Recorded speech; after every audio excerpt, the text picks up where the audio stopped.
Trenerių tikrai būna visokių ir tokių labai ribotų. Būdama ypač nepastovaus būdo, šitoj profesijoje užsilikai dirbi 20 metų. Tai kaip taip atsitiko? Bet atrodyčiau labiau fit, jeigu valgyčiau daugiau proteinų. Reiškia, trenerė padarė labai didelį darbą visai Lietuvai.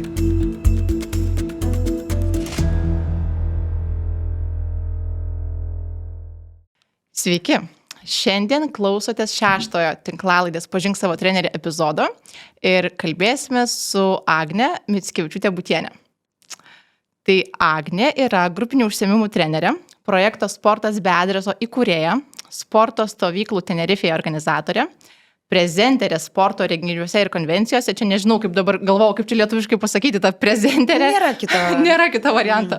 Nike prekinio ženklo ambasadorė, mama, žmona ir tikriausiai dar daugybė vaidmenų. Tai ar norėtum kažką pati dar papildyti?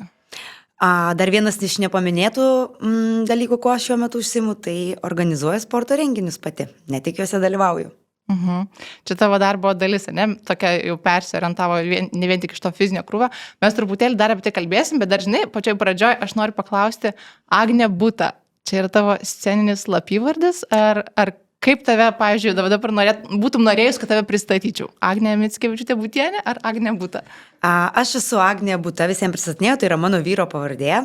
Kai mes tuokėmės prieš 13 metų, aš norėjau būti Agnė Buta, bet Lietuvoje tai yra neleidžiama. Arba neturi būti pabaiga pavardės. Tai tokia ir istorija, kad mes net buvom susigalvoję nuvažiuoti į Jūrmalą, pasidaryti fotosesiją ir ten susirašyti, tik tam, kad man leistų būti Buta. Bet kadangi mes esame abu Lietuvos piliečiai ir vis tiek Lietuvoje būtumėm grįžę į Vilnių ir turėtumėm, vis tiek aš būčiau galutiniam variante Ienė. Tai, o Mickevičiūtė, aš visada sakiau, kad aš gimiau Mickevičiūtė, aš noriu tokia ir būti, tai Buta būčiau buvus, pakeitus pavardę, bet tik tai tą sąlygą, jeigu man būtų leidę. Tai galbūt leis, laukiu to įstatymo priėmimo. Jeigu vyras yra užsienio pilietis, tada leidžia galūnę tą kitą. Tai lietuviai, žodžiu, esat. Taip, mes esam lietuviai, todėl tenka laikytis įstatymų. Tai jo, viskas aišku, bet žinoma, plačiau esi kaip Agnė Buta, tai jeigu ką, tai dabar gale, kur bus titrai, užrašysim Agnė Buta. Gerai. Tai pradėkim tada gal nuo pradžių. Nuo ko viskas prasidėjo? Aš apie tave jau skaičiau truputėlį daugiau ir apie tą pradžią, kur tu sakai, kad visą laiką svarstėjai tarp sporto ir meno, ką čia pasirinkus. Ir tave žiūrint, man visą laiką atrodo, ar tu nenorėjai būti šokėja. Tavo treniruotėse yra tiek daug choreografijos ir taip gražu, ir šokis yra menas, ir tikriausiai papasako kartu apie tai svarstėjai. O nuo pat vaikystės pradėjai nuo sportinės gimnastikos, ne? Tai čia irgi skaičiau, kad tavo didžioji meilė ir liko ta gimnastika. Tai kaip visgi apsisprendė, kad tikrai ne menas, kad tikrai ne tas rytis, nes šeimoje jūsų meno netrūko, ne? Brolis pasuko aktorystės keliu. Man atrodo, mano treniruotės ir yra labai susijusios su menu, nes kaip ir minėjai, kad tai yra labai daug choreografijos, aš labai daug įdedu kūrybos į savo treniruotės, tai nėra tik tai raumenų auginimas, svorio metimas ar panašiai. Tai man atrodo, ta kūrybiška mano gyslelė man labai padeda mano tam fiziniam darbe, sakykim. Tai aš niekur nuo meno nepabėgau. Tai gal, sakykim, jeigu aš galėjau būti sportiška menininkė arba sportuojanti, nežinau, kūrėja. Tai vat maždaug aš tame ir sukuosi iš tikrųjų. Vienas nuo kito neatsiejama. Bet tiesiog, kai norėjau stoti arba į dailės akademiją, arba į kūno kultūrą, tai tuo metu tiesiog buvo neįmanoma be pažinčių įstoti į dailės akademiją. O į kūno kultūrą aš buvau tikra, kad įstosiu. Tai gal tuo metu pasirinkau lengvesnį kelią. Gal taip. Bet dabar tikrai nesigaili, manau, ne? Ne, dabar tikrai nesigailiu, nes trenerių tikrai būna visokių ir tokių labai ribotų. Aš visą laiką stengiausi išeiti iš tų ribų ir einu kiekvieną dieną iš tų ribų, nes man atrodo, trenerio darbas yra... Kas yra treneris, tai žmonėm daugumai dar galbūt iki šiol atrodo, kad tai yra tiesiog kažkoks sportuojantis žmogus, kuris ateina ten, pasako, kaip daryti ir klientai seka paskui jį, bet iš tiesų tai yra, sakau, labai daug kūrybos, labai daug visokių organizacinių dalykų, vėlgi be kūrybos tu nieko nepadarysi. Tai ne, aš nesigailiu, nes aš viską, ką savo gebėjimus sujungiau į tą savo sportinę profesiją, sakykime. Man taip, žinai, vat, klausant tavęs, taip atrodo, norėtųsi, kad tokie treneriai kaip tu būtų tas trenerio stereotipas, žinai, nes realiai yra visai kitoks sudarytas įvaizdis ir dėl to kartais net gaila ir net atrodo, net nesinori prisistatyti, kad čia tu trenerė, nes iš karto sukuri vaizdinį tokį nekokį žmonių galvoj. Ta profesija tokia be prestižo, ne, truputėlį? Yra, aš, pavyzdžiui, prisistatinėju kam nors, kuo tu dirbi, trenerė, kokia, grupinių užsiėmimų, kokių, visokių, visokių. Tai tikrai ir po šiai dienai, aš dirbu šitą darbą 20 metų, aš dar turiu lyg ir pasiteisinti, pasiaiškinti ir lyg pagirti, pakelti tą savo profesiją, kad tai yra faina, kad tai yra nekvaila, kad tai nėra ribota, kad tai yra, tai susideda viskas. Bet vėlgi, tokių trenerių yra mažuma. Tai vat norėjau klausti, ar tikrai mažuma? Vat, ta prasme, kaip atsitinka, kad visgi dauguma tų aplinkoj trenerių yra tokių, į kuriuos nesinori lygiuotis? Nežinau, kodėl mes tokie. Galbūt, kad mes turim labai mažai mokyklų, kurios ruošia. Kiekviena mokykla ruošia pagal save, o rinktis kaip ir nėra iš ko. Tos mokyklos yra geros profesinė prasme, bet labai kažkaip atribotas yra tikriausiai tas kūnas ir protas, ne? Ir atrodo, kad šitoj profesijoje viskas, kas apie kūną ir apie grinai tą tiesioginę žodžių prasme six-packą ir daugiau nieko, ne? Tai, o kažkaip ir šitoj savo tinklalaidį, jeigu pastebėjai, man atrodo, treneriai tikrai netokie yra kalbinami, tai kaip tik labai stipriai yra sujungtas toj krypty protas, intelektualumas, ką ir su Justu, pavyzdžiui, šnekėjom praeitam pokalbį. Tai yra intelektualu, kūnas yra intelektualu ir reikėtų kažkaip, kad ta žinia plistų, ne? Ir ta profesija truputėlį pakiltų į kitą lygį. Taip. Tai aš labai pritariu, bet dėja šiai dienai taip nėra. O tai, ir dar prisiminiau, kad dėl tavo studijų, kūno kultūros studijavai, ne? Ten buvo pedagoginis, tuo metu vadinasi universitetas, man atrodo, aš mačiau kažkur tu dalinaisi, kad turėjai labai gerą dėstytoją, ar vieną, ar kelis. Ar tu galėtum įvardinti, kokias tu pamokas išmokai, kurias tu iki šiol galbūt naudoji? Aš labai daug pamokų išmokau iš savo trenerės, jinai buvo mano trenerė, kai aš įstojau į universitetą, mūsų komandos sportinės aerobikos ir mes nesenai buvom susitikę, tiesiog aplankėm senoji komandą, jinai užaugino labai be proto daug. Tu gali pristatyti vardą, pavardę, kad nežinotų, kad Liuda Mikutienė, aš labai siunčiu didelius linkėjimus, gal netgi matys šitą laidą. Tai jinai labai daug ko mums davė tokio supratimo apie tai, kaip ir minėjai, apie intelektualumą. Sportas, tai nėra tik tai kažkoks fizinis, estetinis vaizdas, kad tai jinai daug labai su mumis kalbėdavosi. Aš buvau labai bloga studentė. Aš buvau labai prasta paauglė. Tokia labai tas pavyzdys, koks paauglys neturi būti, tai tokia buvau aš. Įstojau į universitetą, vos man 18 metų buvo suėjo, birželis suėjo ir aš jau įstojau rugsėjį mokytis. Aš nelankiau paskaitų, aš nelankiau treniruočių, nes man tai atrodė visiškai nesąmonė, 1, 2, 3, 4, 5, 6, 7, 8, tai buvo apie nieką. Aš atėjau iš gimnastikos, kur mes darėm saltus, mes darėm tokius rimtus reikalus, su apsirišę magneziją, trindavomės rankas, tokie rimti sportininkai. Ir aš ateinu kažkokią strikaliojimą. Ir jinai man išvedė skolą, nepagailėdama manęs pirmam semestre. Tada nusivežė į varžybas kaip atsarginę sportininkę ir pasakė, jeigu tu lankysi treniruotės, tu būsi lyderė šitos komandos.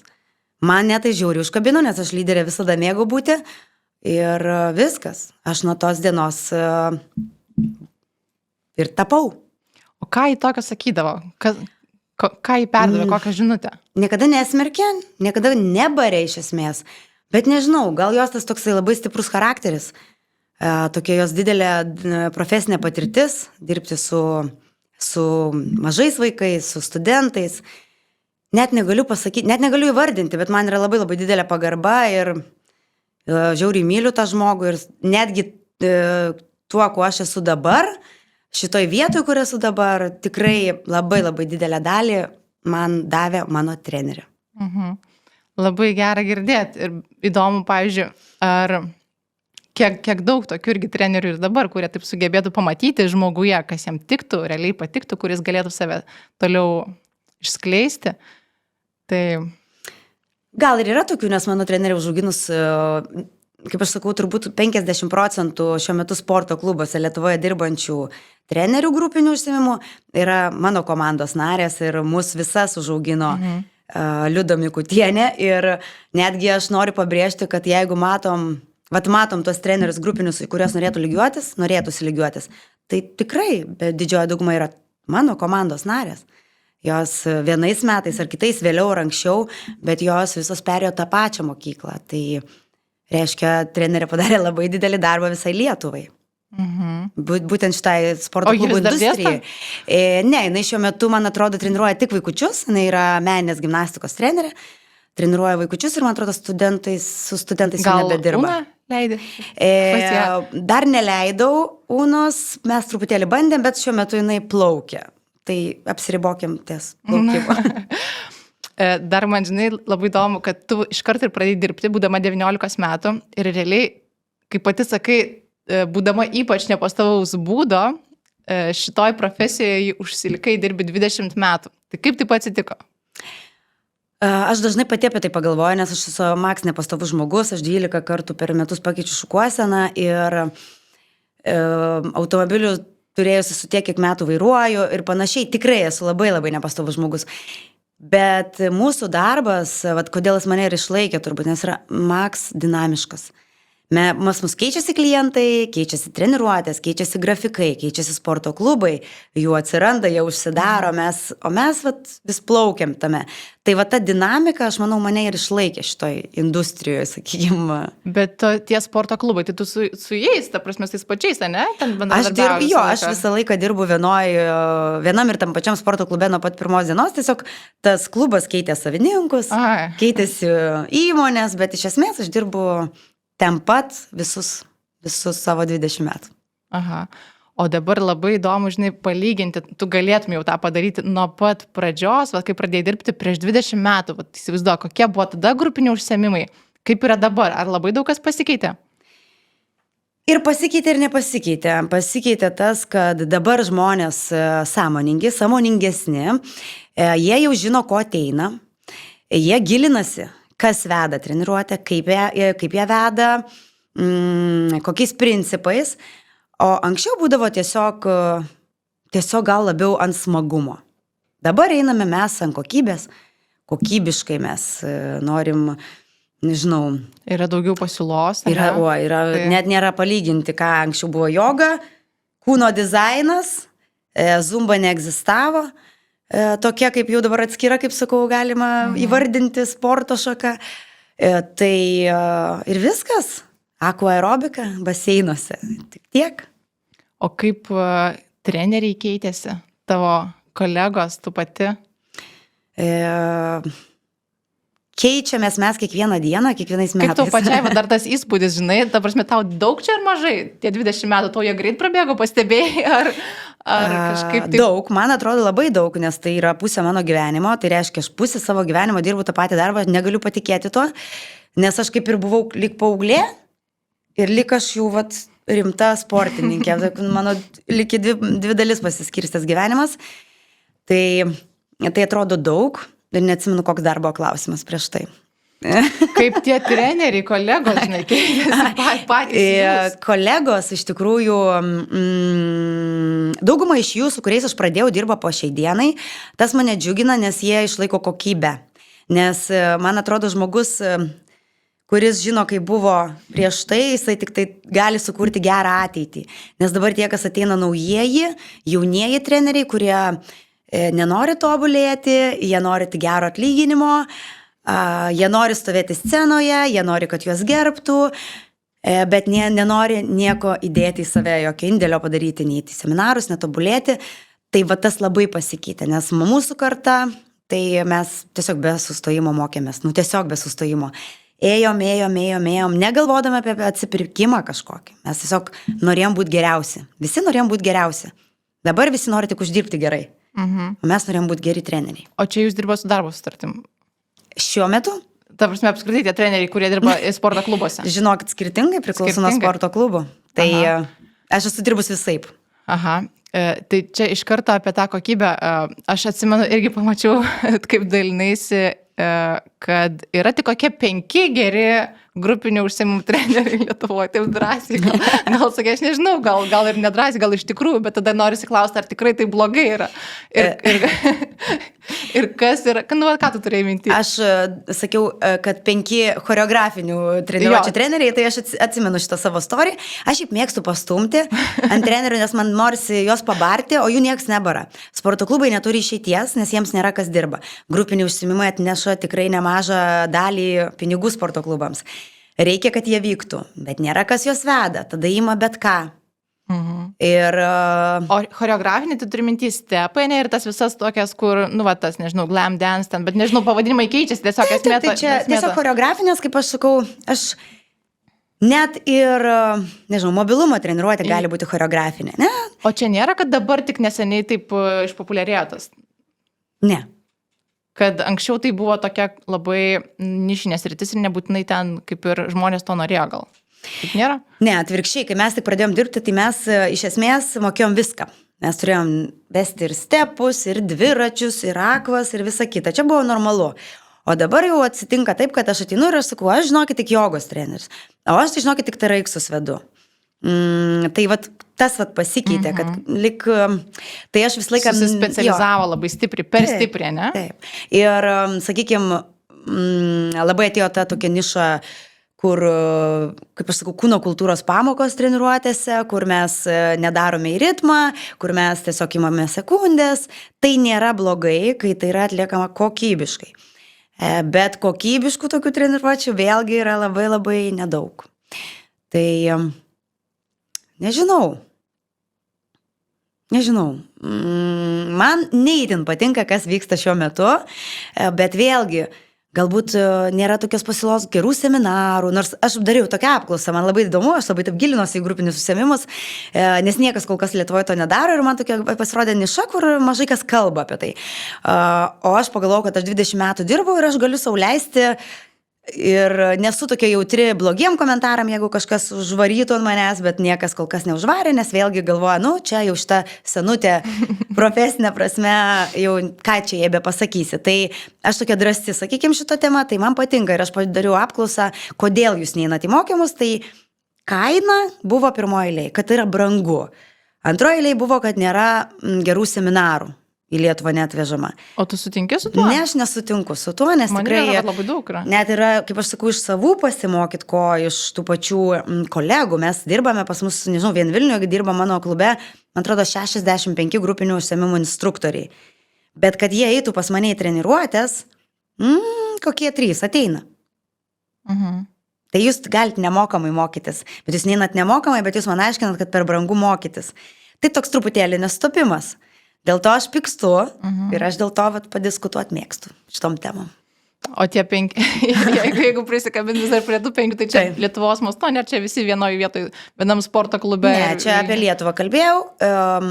Negaliu tvirtinti 100%, nes tikrai galbūt ne visus ten Kupiškio trenerius pažįstu, nors irgi pažįstu tikrai, bet netgi tiesą sakant, rajonuose geriau varo kartais treneriai negu miestuose, mūsų didmiesčiuose. Nes vėlgi pas mus reikia daugiau tų trenerių, tada priima vėlgi bet ką ir taip toliau. Čia toksai užsuktas ratas. Tai, sakau, Vilniuje gal kokie 2-3 veda, Kaune kokie 2-3 veda, tai aš čia 5 tokie, kad gražiau skambėtų, bet, tikrai per mažai. Per mažai šitai rinkai ir mes, pažiūrėkit, kas daro su sporto klubais, kiekvieno gatvėm turim po vieną ir kartais net ne po vieną, o dirbti nėra kam kokybiškai. Mažai. Bet žinai, kas yra, kad tas kokybės reikalavimas kyla iš tų pačių jau trenerių ir iš tų patyrusių trenerių. Realiai žmonėm jie nekelia tokios kartelės, tikriausiai.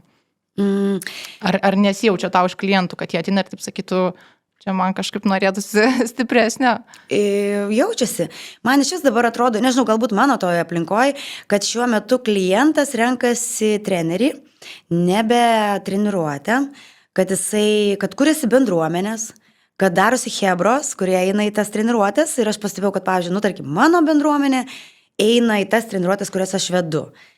Ar aš vedu boksą, sakykim, ten kažką su imtynėm, ar aš vedu mobilumą, ar aš vedu ten kokį kūno dizainą, jie eina pas mane, jie renkasi trenerį. Man atrodo, tai yra labai faina. Aš jau net, jeigu aš būčiau savininkė klubo, tai aš net, sakyčiau, vadinčiau treniruotės freestyle. Pavadinčiau treniruotę freestylas ir sakyčiau, Agnė veda treniruotę. Net nesakyčiau, kas toje treniruotėje bus. O treneris turi būti tiek išmanus, kad jisai tam klientui suteiktų maksimalų rezultatą kažkokį tai, bet mes žinom, kad neužtenka vien kardio daryti, ne, kad mums reikia tempimo pratimų. Ir tada tu eini pas tą trenerį ir jis tau suteikia tokį bombą visko. Kokybišką, tokį, nežinau, visko. Jėgos, ištvermės, tempimų. Bet čia pasvajojom, taip niekada nebus. O tu dabar, pavyzdžiui, turi tą laisvę apsibrėžti tą treniruotę, kokia ji bus? Taip. Pavadinimą susireguliuoja irgi pati, ar tau pasako, kai dirbi tinklui tokiam dideliam, tai kiek tos laisvės yra? Laisvės mes turim pakankamai daug. Jeigu mano treniruotė vadinasi full body tone, tai tą full body tone, kas neįeina, viskas įeina. Aš jau galiu daryti bet ką. Aš galiu paprašyti, kad nusiautų batus, nes aš, pavyzdžiui, paruošiau kokį nors ten pėdoms super setą ir aš paprašau ir nusiauna batus. Man patinka ta laisvė. Aš negalėčiau dirbti tinkle, sporto klube, kur man sakytų, tik taip vedi ir ne kitaip vedi. Tai mane tai nužudytų, nes aš pripratus dirbti kitaip. Aišku, kai nauji ateina, jiems pateikia kažkokią programą, jie savo dirba ir galbūt mokytis naujokų ir gerai, kai tau yra pateikta programa, jinai yra sustiguota, tau ją reikia tik pravesti, bet treniruotė tai nėra tik pravedimas, mes žinom, kad charizma ir emociškai, ką treneris atiduoda, tai yra tikrai labai nemaža dalis to, patinka treniruotė ar nepatinka, nepratimuose esmė.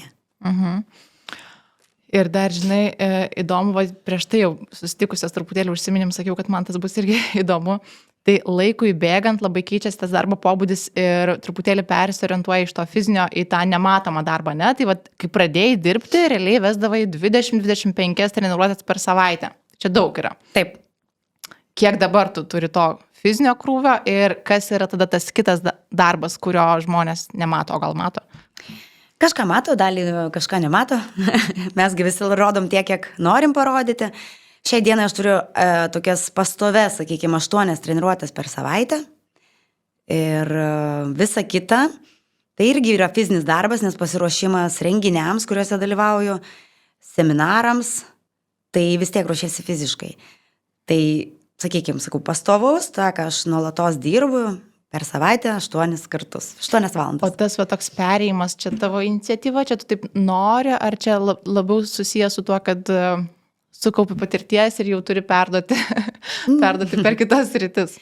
Tiesiog, man atrodo, tai gavosi natūraliai, nes pati dalyvaudavau renginiuose, po to man jų kaip ir pritrūko, tada aš jas pradėjau organizuoti kaip ir tik tai savo klientam, tik tai savo klube.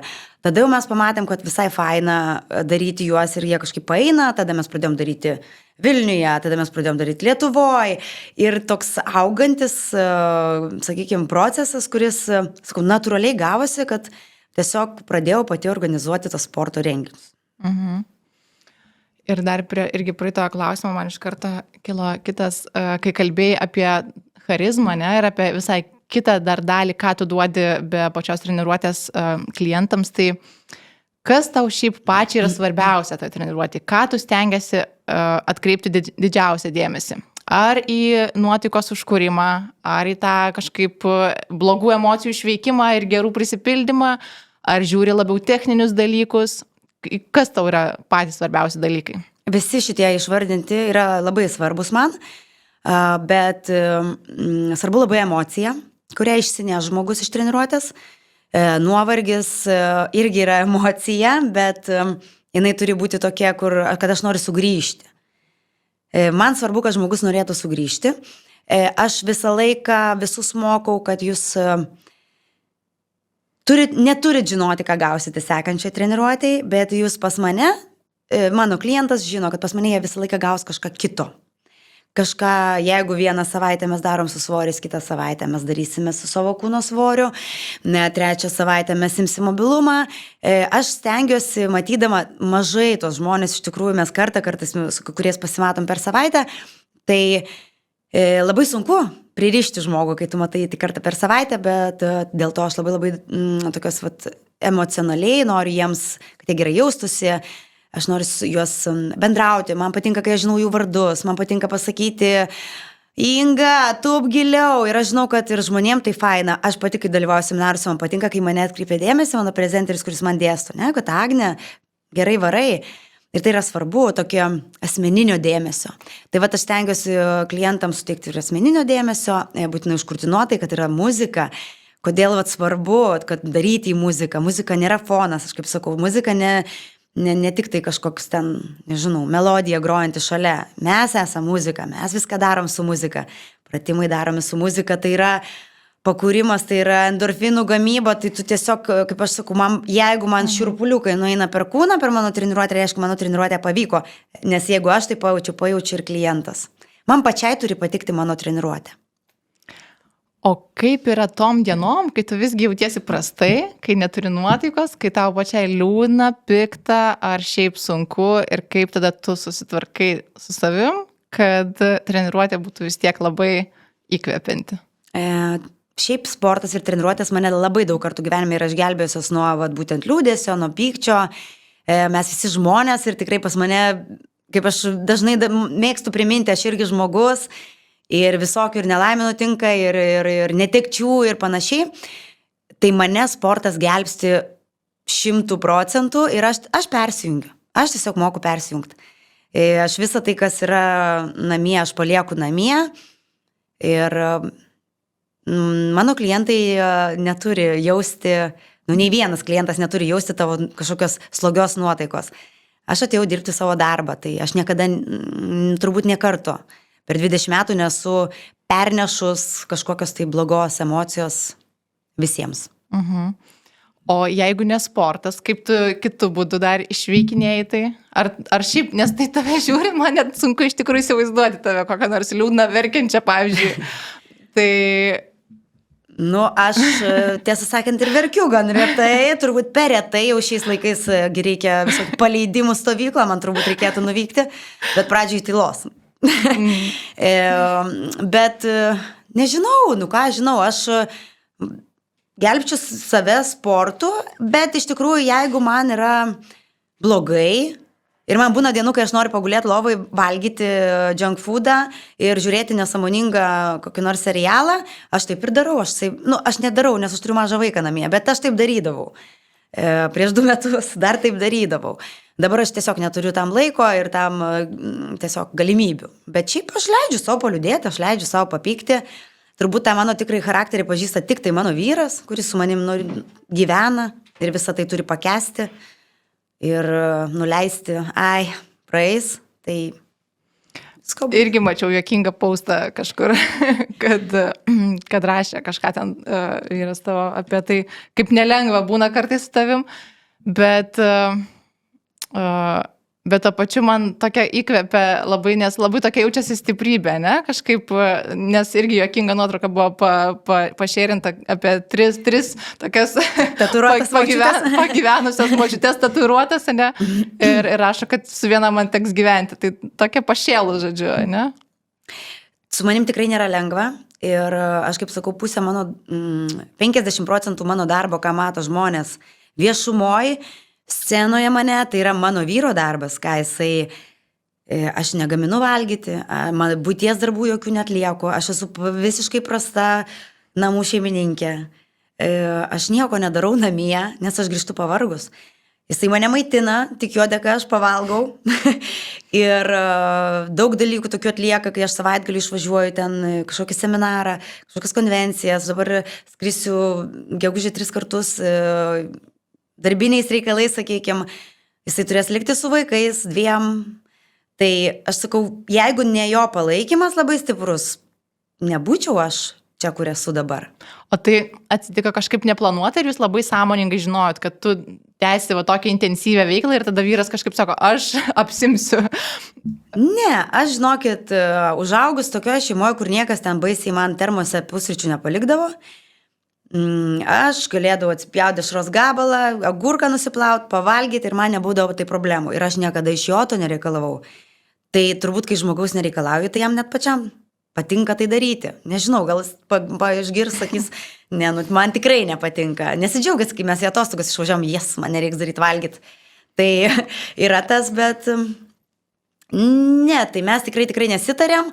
Tiesiog natūraliai, kai mes susipažinom ir mes pradėjom bendrauti, aš jau dirbau šitą darbą. Ir jisai jau matė, koks yra mano darbas, kad aš grįžtu vakarais, aš dirbu ten ir iki 9 būdavo. Ir grįžtu pavargus ir aš tikrai nieko nenoriu, aš noriu tik tai patylėti, nes aš tiesiog jau viską atidaviau. Bet šiaip vyrui tai tikriausiai patinka? Gal patinka. Bet tai labai trunka trumpai, aš labai greit atsigaunu, greitas atsistatymas pas mane, bet iš tikrųjų aš esu tas šeimoje variklis. Ir man atrodo paslapčia, kad jam visai smagu su manim gyventi, nes visos kelionės suplanuotos, visi nuotykiai ir viskas, kas mūsų gyvenime yra įvykę, tai yra dėl to, kad inicijavau tai aš. Bet jo kažkokia veikla irgi su sportu susijusi, ne? Ne. Visiškai ne. Nieko bendro. Jis turi narystę sporto klubo, nueina į pirtį kartais. Bet tai tiek. Aha. Sporto. O tu kažkaip skatini savo šeimą įnešti to tokio drivo ir to tokio padaryti judesi mėgstamą veiklą, kasdienė rutina, ar ne, visai nesikiši?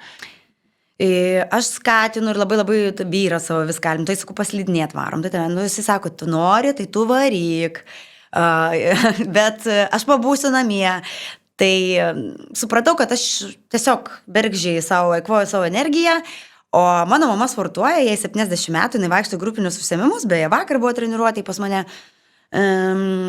brolis irgi sportuoja su asmeniniu treneriu, tai sakyčiau, o tai apie savo mamą papasako, kaip taip jinai turi energijos ir jėgų ir sveikatos 70 metų ateiti į grupinį užsiėmimą. Mačiau, kad tu rašy, kad negalvokit, kad pas man taip sunku visų pirma, ne? Kad nebūtų galima iš tikrųjų ateiti vyresniems žmonėms. Bet vis tiek, man atrodo, čia ir drąsos, ir tokio, nežinau, pasitikėjimo savim reikia. Nes kaip kai šnekėjom su Alanu pačiam pirmam pokalbį, jis sakė, kad visgi jaučiasi toks, ir aš pati kartais jaučiu, kad vyresni žmonės visgi jie kažkaip visų pirma gėdijasi eiti, net jeigu galvotų, kad galbūt ir patemtų tą treniruotę, tai kad labai trūksta dar to, kad jaustųsi tokie welcome, kad gali ateiti. Nu, nežinau, sporto klubuose tai tikrai yra tų pritaikytų programų, pilates, kažkaip mums asocijuojasi, kad žemo intensyvumo treniruotės tai tinkamos vyresnio amžiaus žmonėms. Nors iš tikrųjų tai visus reikėtų nuvaryti į treniruoklių salę ir daryti jėgos pratimus.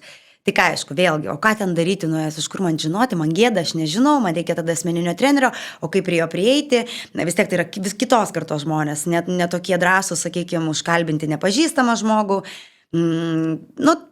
Tiesiog, tai yra papildoma paslauga, už kurią reikia mokėti, tai taip sudėtinga. Mano mama tai jinai sportavo su manim pedagoginiam, dar kai aš mokiausi ir pas mano trenerę eidavau į treniruotės, tai nėra tos grupinės kažkoks svetimas dalykas.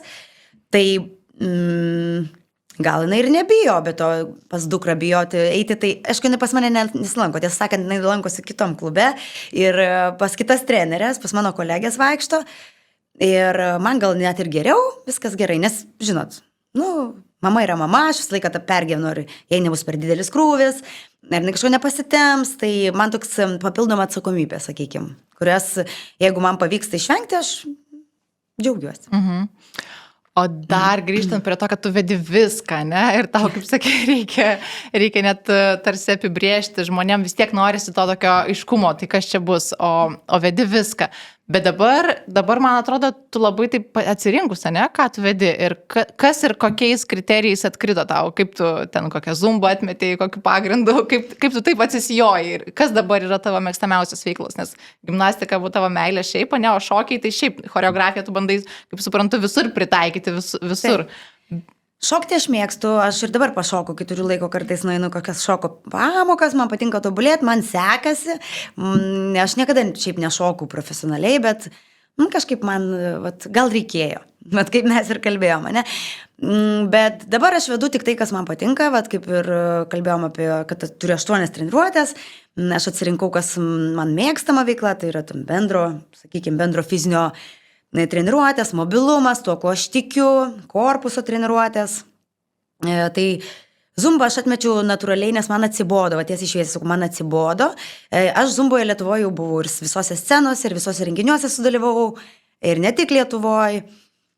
Ir kažkaip, man atsibodo, tiesiai šviesiai, turbūt vienintelė programa, apie kurią galėčiau pasakyti, atsibodo.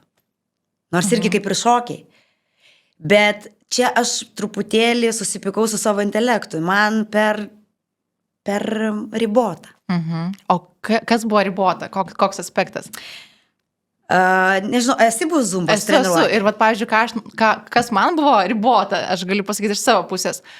Kai aš ėjau ir norėjau kažkaip daugiau technikos atidirbinėjimo, man kažkaip buvo sakoma, kad Zumbo yra labiau tiem, kurie nori numesti svorį ir mes norim tiesiog pavaryti kardiją ir pasilinksminti, o aš norėjau daryti gražiai ir techniškai ir kažkaip man tas toks, bet greitai man netiko. Tai man lygiai taip pat iš trenerio pusės, kad aš mėgstu techniškai daryti, aš labai baru klientus, jeigu netaisyklingai daro, bet kurį mano klientą galėtumėt pastatyti, pritupimas įtupstas, jie idealiai tai padarytų, nes aš baru. Ir man prestižas, jeigu klientas sako, aš sportuoju pas Agnę ir jis puikiai daro, tai man yra faina, bet man technikos trūksta Zumboje ir vėlgi tralelė, 3 žingsneliai tralelė, o noris pasigilinti judesį, padaryti gražiai, ištiesti ranką pilnai ir turbūt mane pačią tas ir užkniso. Bet kai tu turi laisvę, nedaryti kaip nori, tu gali tą pritaikyti, akcentą daugiau dėti į techniką. Aš tiesą sakant ir dirbdavau, taip truputėlį gal ne pagal taisyklės, gal neišgis čia mūsų super Zumba trenerės, kad aš iš tikrųjų stabdydavau, pasidarydavom techniškai, nes aš mėgdavau, jeigu 3 žingsneliai, tai padaryti 13, ne 3. Man norėsi tokios, kokybės, kad tai atrodytų gražiai, nes kartais pasižiūri ir tu net nesupranti, ar čia treniruotė, ar čia šokiai, ar čia pasityčiojimas iš judesio. Aš kartais taip galvoju, pažiūrėdama į Zumbos, kai kurios trenerius. Tikrai, nuoširdžiai. Ir vėlgi, čia atrodys, aš per drąsiai šneku, bet, aš šneku, ką aš galvoju. Ir, aš nenorėjau būti tame tarpe. Mes turim labai kokybiškos Zumbos. Pasaulinių trenerių, kurie važiuoja, kviečiami yra į visokius kruizus su Zumbos, kur suvažiuoja kūrėjai. Aš pati jo žiūriu, myliu. Bet tokių kiek? 3? Atsiprašau, bet. Man atrodo, žinok, čia viskas gerai, čia galim drąsiai. Tai toks ir tikslas. Bet dabar dar, iš karto man irgi kilo mintis, kažkaip ta diskusija būdavo dar anksčiau, kažkaip tai tas grupinis užsiėmimas apskritai, kokia jo vertė yra, jeigu ten nėra technikos ir gal tada iš viso yra asmeninės treniruotės, kurias tiesiog reiktų propaguoti labiau. Grupiniai užsiėmimai kita vertus turi kitą visiškai paskirtį tarsi, ne, tokią emociją. Kaip tu tą matai, ar tau nebuvo niekada tokių dilemų, kad kodėl tu tose grupiniuose, jeigu tau svarbu ir technika, ir tada gal perėti tą asmeninį labiau, bet tada prarandi tą emociją, ne, tą visą scenos malonumą, buvimą tarsi ant scenos. Iš tikrųjų, tą turi grupinių užsiėmimų treneris. Man patinka grupė, man patinka masė žmonių, man patinka valdyti masę žmonių. Čia irgi gal kažkoks, nežinau, kompleksas vaikystės, nežinau, gal čia tos žemo ūgio kompleksas.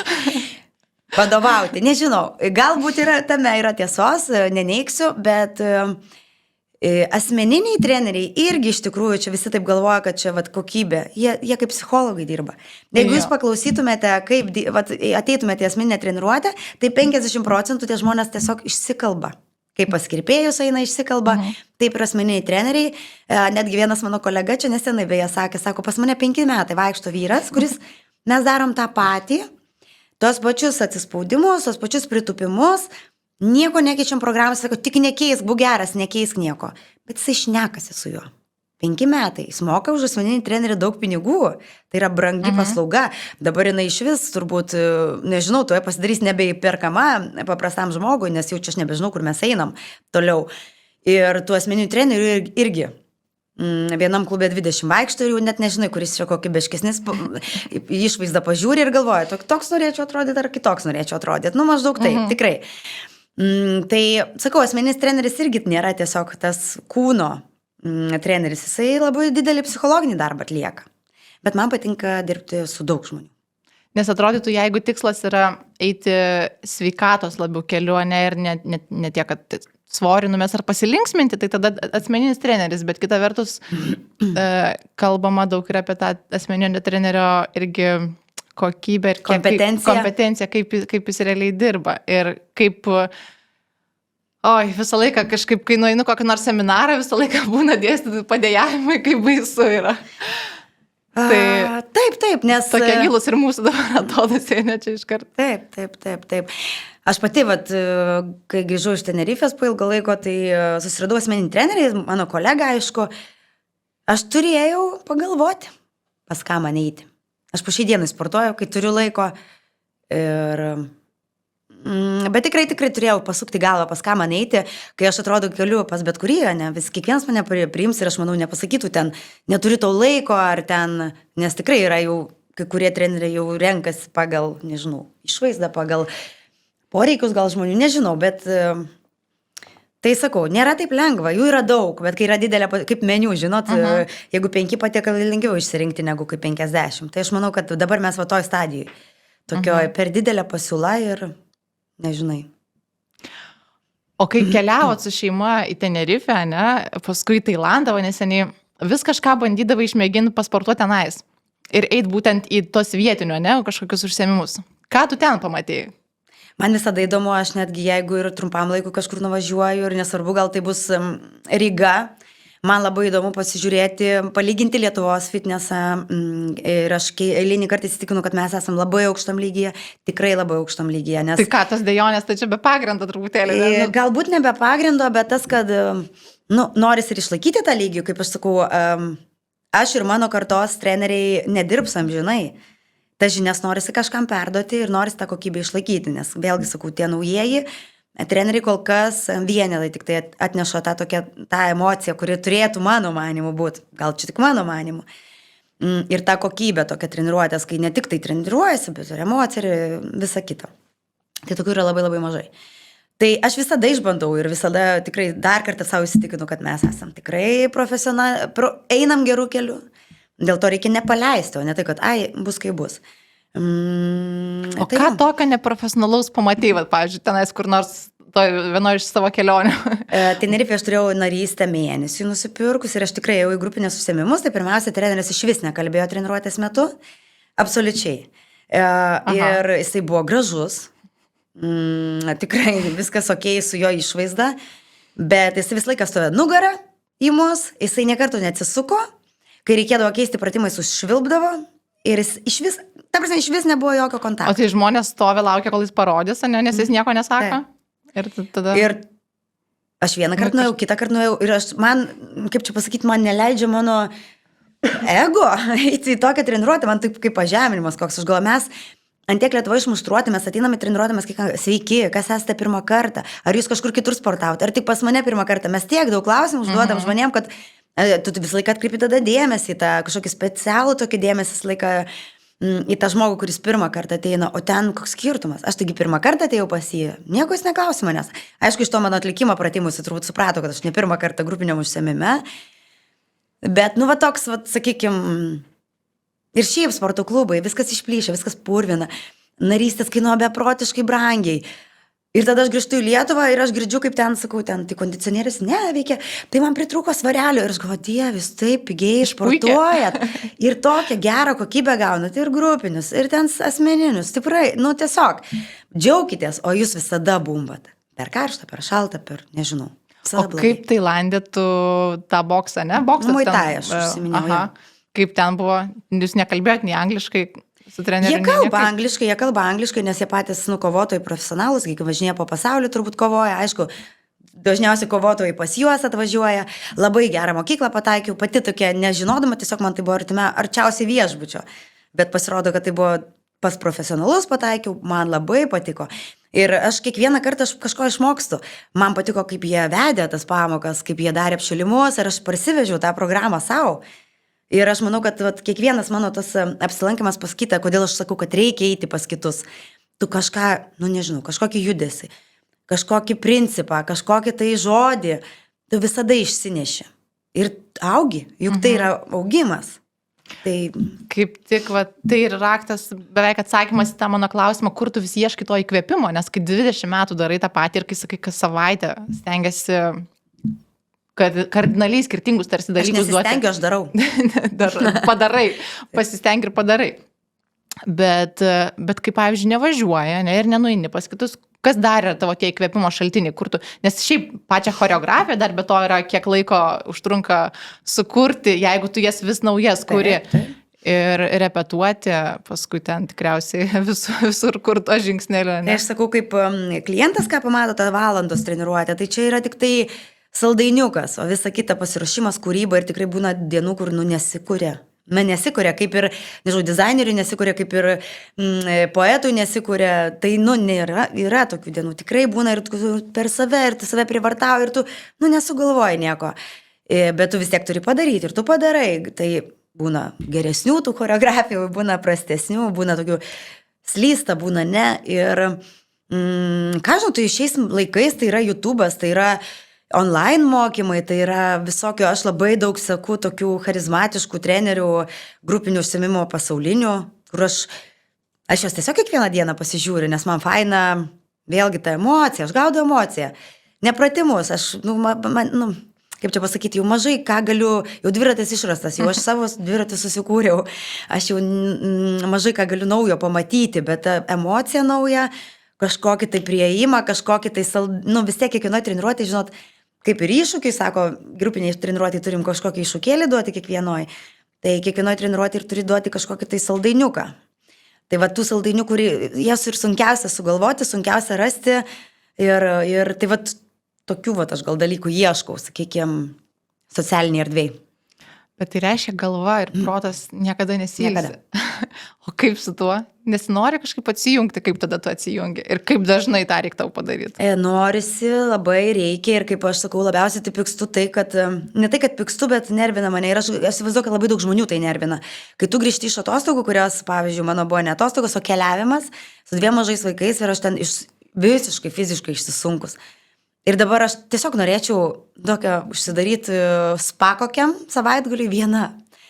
Ir aš kažkam sakau, tipo, taigi tu ką tik atostogavai? Ir aš galvoju, kokią mes žmonės turim teisę kažkam paaiškinti, kiek žmogui reikia atostogų, arba kiek žmogui reikia liūdėti, ar kiek pykti. Mes jau kiekvienas skirtingas yra, čia mano emocija ir aš noriu dar pailsėti, nes aš noriu pailsėti gal nuo tos savo šeimos narių. Mes 5 savaitės 24 valandas buvom kartu. Keliavom, valgiam, mes nepratėte būti kartu. Ir tai irgi jau yra iššūkis. Ir man norisi pailsėti ir ką aš, dabar aš norėčiau išvažiuoti norėjau sakyti tylos stovyklą, bet tada mane į psichuškę uždarytume po tylos stovyklą.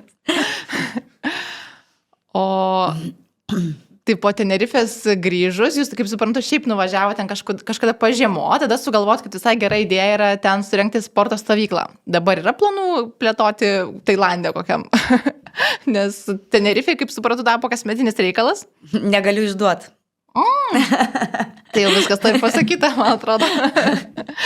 Gerai, o dar žinai, kas tave formavo? Kaip tu galėtum taip sustoti ir pagalvoti, kaip asmenybė tave, kas formavo tavo vertybės, tavo pasirinktą kelią, kas tavo mokytojai, autoritetai didžiausi.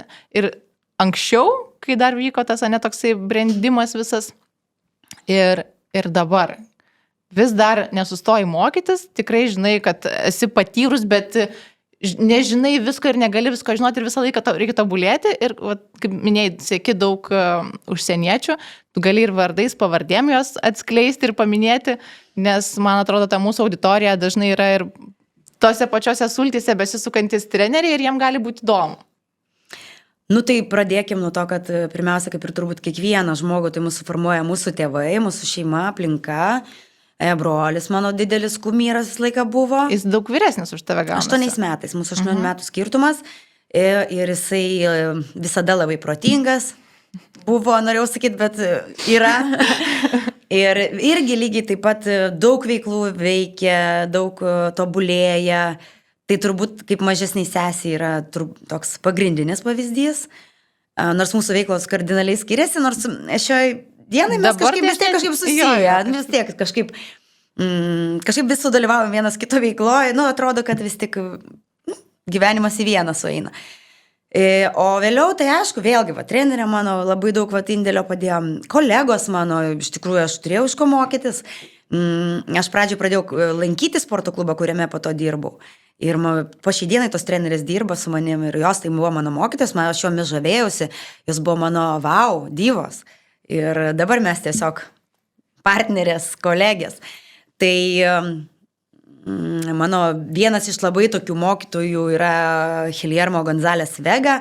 Gal dėl to, kad jis mane labai daug kartų palaikė ir palaikė, kai aš konkurse dalyvavau, prezenterių Newcomer esu laimėtoja to konkurso, vienintelė lietuvė ir tikrai galėčiau tuo pasididžiuoti ir kodėlgi nepasididžiavus, nes žinau, kad dalyvavo tikrai ne vienas lietuvis, pasisekė man, bet aš tikrai sakau pasisekė, aš nebuvau geresnė už tuos kitus savo lietuvius, kurie dalyvavo, tiesiog, nežinau, charizma, galbūt tas. Ir jisai mane labai tame kelyje labai lydėjo ir mes daug su juo esam. Ir po šiai dienai jis labai mėgsta ir mano vaikų nuotraukas pakomentuoti. Mes išlaikė tokį ryšį. Ir taip pat jisai, mano, sakykime, Dieve, jisai, aš nežinau, 50 metų turbūt organizuoja visokius konvencijas ir renginius. Aš jau net baisu man, net aš nežinau, kada pabaiga jo. Ir jisai kažkada yra pasakęs, sako, mane iš scenos išveš nebent su neįgaliojo vežimėliu. Aš šoksiu tol, kol aš galėsiu. Tai man pavyzdys. Tada aš grįžtu į Lietuvą ir sakau, aš dirbsiu trenerė iki 100 metų. Esu pasakius taip. Grupinių užsiėmimų, ne šiaip kokia. Nes aš turiu pavyzdžių, kur žmonės gali. Ir, kaip sakau, čia pas mus skundžiasi, kad ten kažkiek treniruočių daug turėjo pavargo, ten žmonės organizuoja, sukviečia visą pasaulį, sukviečia prezenterius, apgyvendina, ir dar pats šoka, nes aš žinau, ką reiškia ir organizuoti, ir dalyvauti, tai yra beprotiškai sunku. Ir jie tai daro. Tai va, ir mano pavyzdys. Tai aš tikiuosi, kad galbūt mano veikla kažkam bus pavyzdys ir kažkas perims tą mano tokį, nežinau, idėjas ir darys toliau. Ašgi nedirbsiu, dirbsiu. Tai atsiprašau po 150 metų. Bet jo, tai sakykime, mano tokie pagrindiniai mokytojai. Kolegos ir keli tokie. Aš kažkada, žinai, kai pradėjau pati tos kursus trenerių, baigiau, sulaukiu vieno labai įdomaus klausimo iš vyresnio tokio giminaičio. O tai sako, čia taip maždaug 10 metų, kaip tokia profesija, ar kaip, nes vis tiek, kai vyresnė būsi, tai kaip ir nelabai ten gal jau. Ir aš taip tada supratau, wow, koks yra stereotipas gajus, kad čia toks labai laikina ir labai jaunatviška profesija ir taip truputėlį. Nežinau, ir man teko jam paaiškinti, kad yra labai daug vyresnių trenerių, kurie yra kaip tik labai tokie, kadangi jie turi patirtį nemažą, kadangi jie apskritai, jie labai, jie kompetitingi, bet jie tada ir autoritetingesni savo klientams, tai kad nereikia nuvertinti, nes kažkaip, nežinau, net aš tai pagalvojau, tai negi dabar rimtai tą jauną, nepatyrusi dabar labiau vertina, bet tada dėl ko, dėl išvaizdos? Manyčiau, kad čia nuomonė tik tų žmonių, kurie nesisuka šitom verslė industrijoje, kaip sakė, ten iš šeimos kažkas. Tai mano mama daug metų man sakydavo, o ką tu veiksi po to? Aš sakiau, po ko? Po to. Po išėjimo į pensiją 40. Tipo, kas čia? Aš ne balerina ir ne policininkė. Niekas manęs anksčiau neišleis, bet vėlgi tas darbas, jisai kažkaip, treneris vyresnis pereina į kažkokias žemesnio intensyvumo treniruotės, kas nėra blogai. Ir sakykime, tie treneriai, kurie sportavo savo gyvenime ir jie tapo natūraliai treneriais, labai pasakyčiau, kaip čia pasakyti, aš matau skirtumą, kad jie disciplinuoti, nes jie, žinot, sportininkas vaikas yra vis tiek kitaip užaugintas, jo charakteris kitaip užaugintas, jo atsakomybės, jo pagarba kolegoms, pagarba darbdaviams yra kitokia. Bet mes turim tikrai ne vieną žmogų, kurie pakeitė profesiją, būdami, pavyzdžiui, 30 ir atėjo. Tai tikrai neįvertinę savo jėgų, neįvertinę savo, nežinau, profesionalumo, pasiėmė ten 20 treniruočių, nes labai nori, labai ten buvo klientai galbūt ir dabar labai nori būti treneriais, susivarė savo sveikatą, nugaras ir taip toliau. Ir ta jų karjera labai greitai prasidėjusi, kad ir vėlyva, bet labai greitai užsibaigė, nes jie tiesiog nepaveža krūvių, nes jie nori būti kaip tie, bet mes pripratę prie turkų. Man natūraliai šiek tiek mažėja, bet ir natūraliai tas darbas kažkiek keičiasi, ne, kažkokia tai labiau prie kompiuterio, ten labiau dar kažkas. Tai aš manau, kad šitas darbas, žiūrėkit, kiek studijų susikūrė treneriai. Irgi pradėjo priiminėti patys jau trenerius ir patys jau mažiau dirbti, nes jiems reikia būti ir valytojų, ir buhalterių, ir finansininkų, ir dar vėl nežino ko. Ir vėlgi to fizinio kaip ir krūvio jo tokio nebeturi, bet jie vis tiek tame sukasi. Tai, bet čia anksčiau to nebuvo, anksčiau buvo 2 sporto klubai.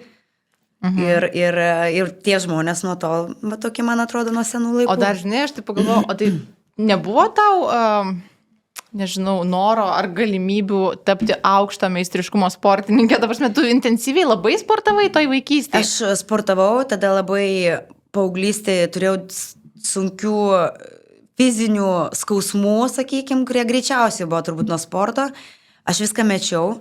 Absoliučiai viską mečiau ir būdama, man atrodo, ar 15 ar 16, kad tai yra jau sena gimnastė, jau tikrai nebe gimnastė, grįžau gimnastiką, nes aš ją myliu ir aš lankiau iki pat, nežinau, 20, sportavau savo, sakykime, profesionaliai, bet aš jau, aišku, iš manęs jau nieko nepadarysiu, aš per seną grįžau.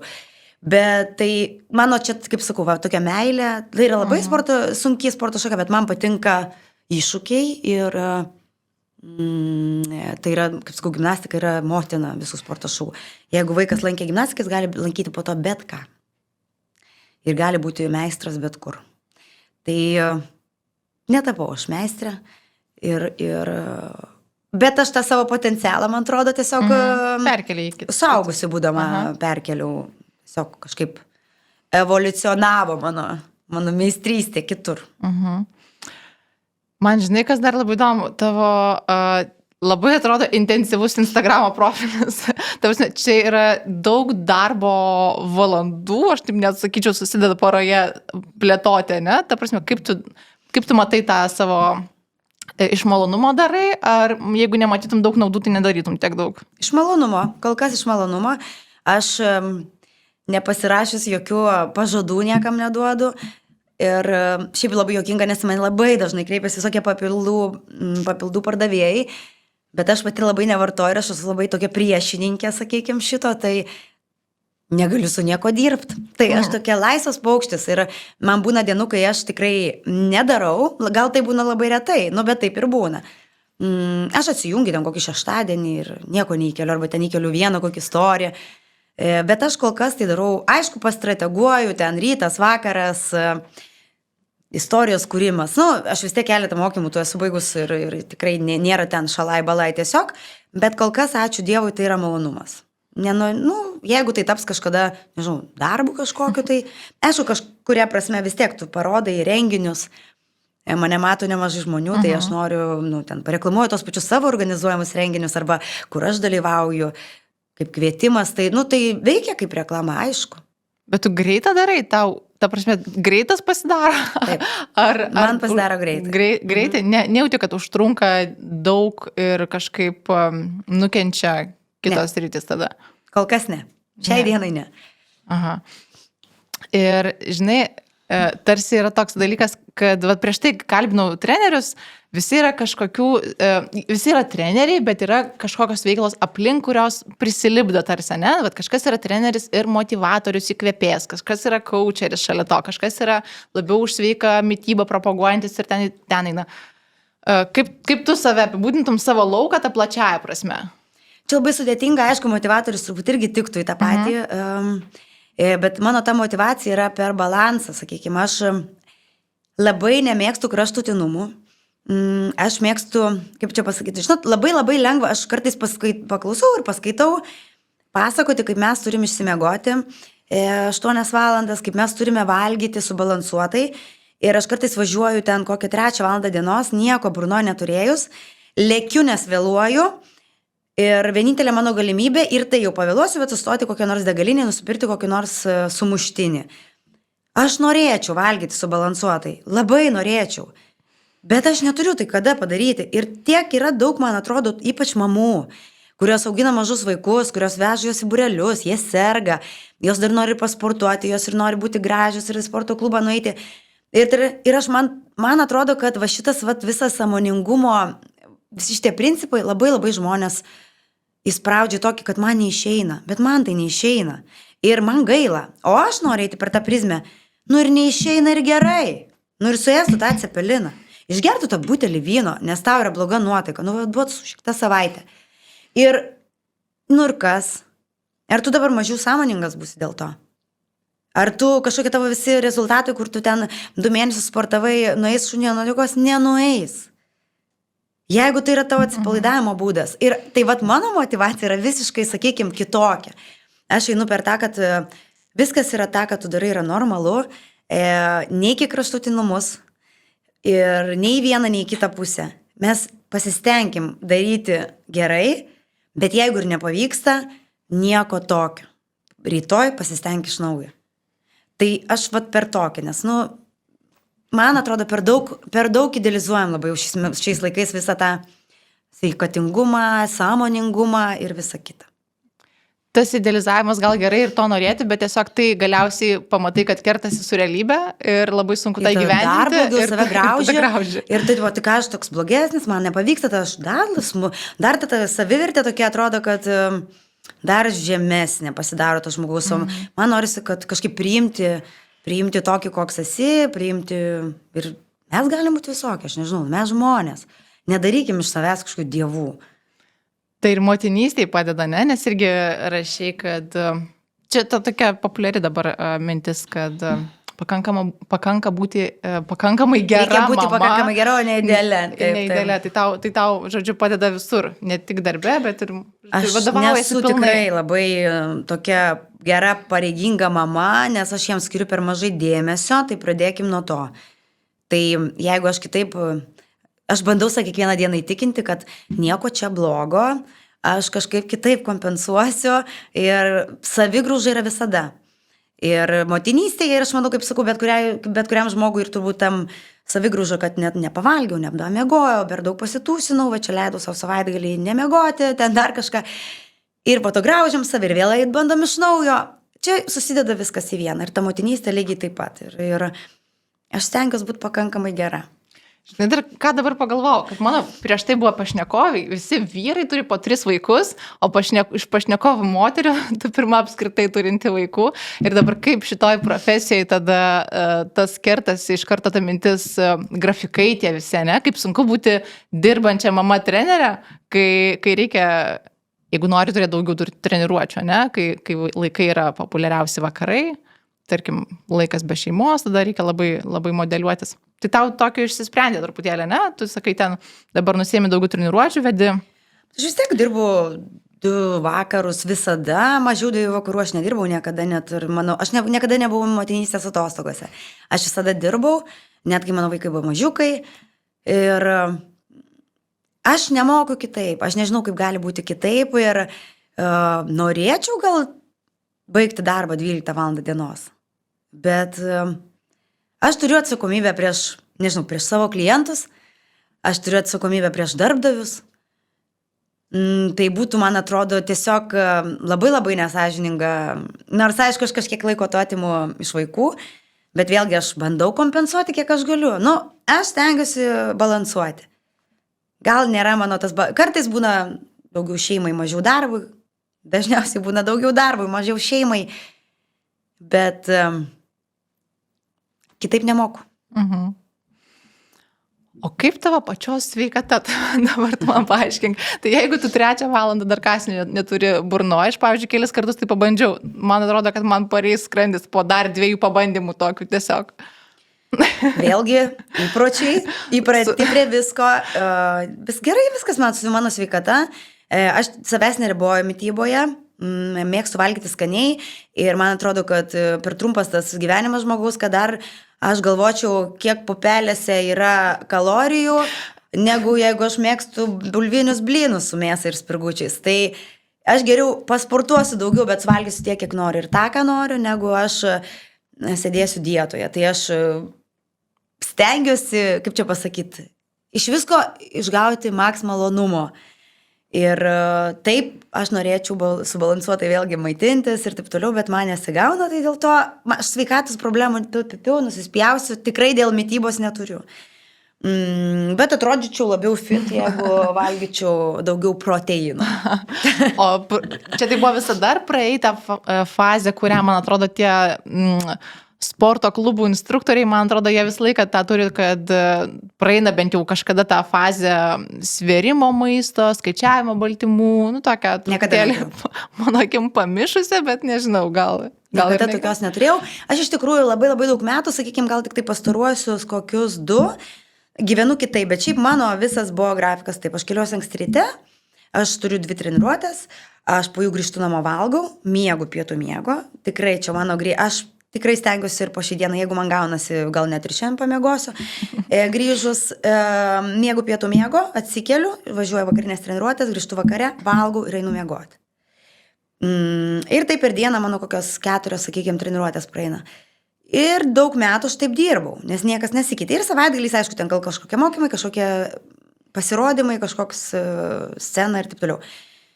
Ir čia jau režimas, toks man buvo režimas. Tai aš netgi, jeigu iš jo iššokčiau, man net būtų turbūt kaip tik šokas organizmui, nes pusryčių aš niekada nevalgiau, mano šeima niekada nevalgė pusryčių. Mano nei mama, nei tėtis, nei brolis nevalgė pusryčių. Mes neįpratinti. Ir aš taip užaugau, be jokių košių, be jokių ten, nežinau, ir aš, žinot, žmonės, kokie kaip užauginti, tokie ir būna. Tai dabar mano pasikeitęs grafikas, nes aš daug turiu tokio, kaip sakyti, ofisinio darbo nematomo, tai vėlgi aš keičiu. Dabar yra viskas kaitoje, sakykime, nežinau, nuo rugsėjo mėnesio gal viskas pradėjo keistis, tai aš dar neradau to savo balanso tokio, kad žinočiau, koks mano, nes, to ir neįmanoma iš tikrųjų, nes aš arba vairuoju ir kalbu telefonu, arba kažką rašau ir užkandžiauju, tiesiog. Tai negerai, šiuo metu nėra gerai. O traumų treneriai irgi neišvengia, kaip tau, pavyzdžiui? Esu turėjusi vieną traumą ant stepo šokdama, suplėšiau blauzdos raumenį, trūkosi man, buvau neapšilus. Tai žinau, ir priežastį, ir viską, ir nieko tokio, dabar aš nejaučiu, viskas ten labai senai buvo, tik atsimenu, kad man po 4 savaičių buvo scena, tai buvo pirmoji Nike konvencija Lietuvoje, čia buvo labai senai, ir mane pakvietė zumbą ten pravesti. Ir aš susiplėšiu to raumenį. Man čia kaip suplėšit man širdį. Aš tikrai turiu toj scenai dalyvauti. Būti toj scenoje aš noriu, čia mano pirmas pasirodymas toks, kur po jo gal čia, nežinau, sprogs bomba ir čia super žvaigždė Agnė taps. Tai aš kreipiausi į savo klientą, kineziterapeutę Daivą, žinau, kad mane seka, gal net klausys šito podcast'o. Ir aš sakau, aš turiu stovėti scenoje po 4 savaičių, tu daryk, sakau, ką nori. Ir jinai mane pastatė, ir aš stovėjau to scenoje, aš vedžiau tą zumbą, taškiausi ten taip, kad ten prakaitas liejosi nuo ausų, bet aš tai padariau. Ir gal dėl to, tas mano toks charakteris, aš, reikia, aš padarysiu, nes reikia. Aš lipsiu per save, aš negaliu nemiegoti, aš galiu nevalgyti, bet aš padarysiu maksimaliai gerai, kad visi plotų ir kad visiems nueitų šiurpuliukai. Aš taip noriu. Aš negaliu pakęsti vidutinybių ir negaliu pakęsti, kai vidutiniškai žmonės atsiduoda savo darbui. Tai nepriimu pati tokių žmonių ir pati, aišku, tokia nesu, stengiuosi nebūti. O kokie dabar tavo planai ateities? Oi, jau rugsėjį lygtais girdėjau, čia matysim tave dar vienam renginį Lietuvoje, tam pačiam, kur pernai. Taip, dabar galvoju, ką. Jo, rugsėjį mes susitiksime ten, lapkritį stovykloje Tenerife mes važiuojam, moterų sakau, nors ne moterų, aš labai nemėgstu irgi to moteriškumo pabrėžimo. Jo, buvo vyrų ir mūsų vyrai, su mano kolegė važiuoja mums padėti. Tai jau automatiškai, jeigu mes vežame savo vyrus, tai mes ne prieš ir kad kiti vyrai dalyvauja, nors iš tikrųjų vis tiek dauguma tai yra moteris. Ne?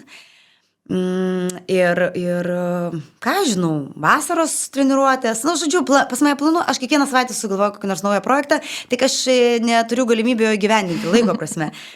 Bet jeigu taip viską paleisčiau, tai tikrai gal sugalvočiau ką nors dar naujo įdomaus. O iš tų grandiozinių tokių 5, 10, 15 metų į priekį dar irgi, ne? Nusimačius kažkokių naujovių. Nežinau, kas bus po 10-15 metų. Ar planuoji labai taip stipriai, ne? Gal galvočiau, kad manęs čia nebus po 10-15 metų Lietuvoje. Šiltuose kraštuose, nes mūsų labai skundėsi žiema. Nežinau. Kodėlgi ne? Aš neatsisakau jokios galimybės gyvenime, jeigu man duos. Ir jeigu aš pajausiu, kad Lietuvoje aš padariau jau viską, Tai manau, kad jeigu mano šeima pasirašys, aš visai nieko prieš gyventi ten, kur šilta. Palankesniam klimate man. Manau, kad pasirašys. Iš to, kiek matau, kokį palaikymą turi, tai manau, kad sekam paskui tave. Bet, vaikai auga, jiems irgi draugai atsiranda, tai dar šią akimirką tikrai galėčiau visus išsivežti. Kas ten bus po 5 metų, nežinau. Ir dar papasakok, tai kokiam dabar triatlonui ruošiesi, nes matau, kad tas tau užima daug laiko ir nežinau, ar daug laiko, bet kai pasižiūriu, kad naktį mokaisi plaukti, tai kažkaip atrodo, oho. Birželį man sueina 40. Ir aš kažkaip sugalvoju, negalima iš anksto. Aš kažkaip sugalvoju, tas triatlonas bus birželį, čia toks Trakų didžiausias, sakykime, Lietuvos. Ir kadangi šitą projektą mano įmonė pradėjo, kaip ir komanda surinko, aš gal čia man kaip kažkoks pametėta mintis, kad man pačiai jame sudalyvauti. Ir aš pagalvoju, kad noriu įrodyti vėlgi, kažkokie man, aš nežinau, vėl kažkokie nepilnavertiškumo kompleksai, noriu įrodyti savo, kad 40-metė moteris, kuri nemėgsta bėgioti, nemėgsta minti dviračio ir jo net neturi. Ir plaukti moku tik varlyte, sudalyvaus triatlone. Ir dabar aš bėgioju, dviračio dar nepradėjau mokytis, bet birželis, dar yra laiko. Dar nepradėjau, nes dviratis irgi ten specifinis ir taip toliau.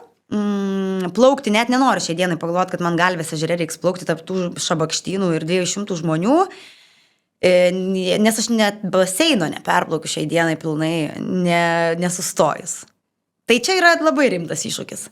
Bet aš manau, kad aš jį padarysiu. Šiaip ar taip. Man svarbiausia nenuskęsti viskas. Vienintelis mano Tai tiesiog tikslas dalyvauti labiau, ne kažką ten rezultato kažkokio. Aš sakiau, kad būsiu pirmam 100-ukė. Ten dalyvauja daug labai žmonių.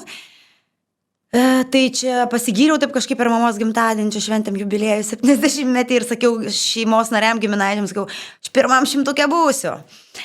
Bet iš tikrųjų nežinau. Turbūt, kad nebūsiu, bet iš tikrųjų vis tiek aš noriu sudalyvauti. Tai yra labai labai sunki sporto šaka. Nežinau, ar aš teisingai padariau, kad aš pasirašiau tam. Pamatysim birželį. Aš matau, kad laikas truputėlį mums jau į pabaigą senka, bet žiūrėjau, man tavęs klausant, įkvėpimo tik daugėja ir aš tikiuosi, kad tie, kurie mūsų klausys, įsikvėps irgi labai stipriai, ir kolegos, ir klientai, ir šiaip žmonės. Ir ne tiek, kad galbūt to kažkokiai profesiniai srity, kiek apskritai tiesiog turėti tiek užsidėgymo gyventi.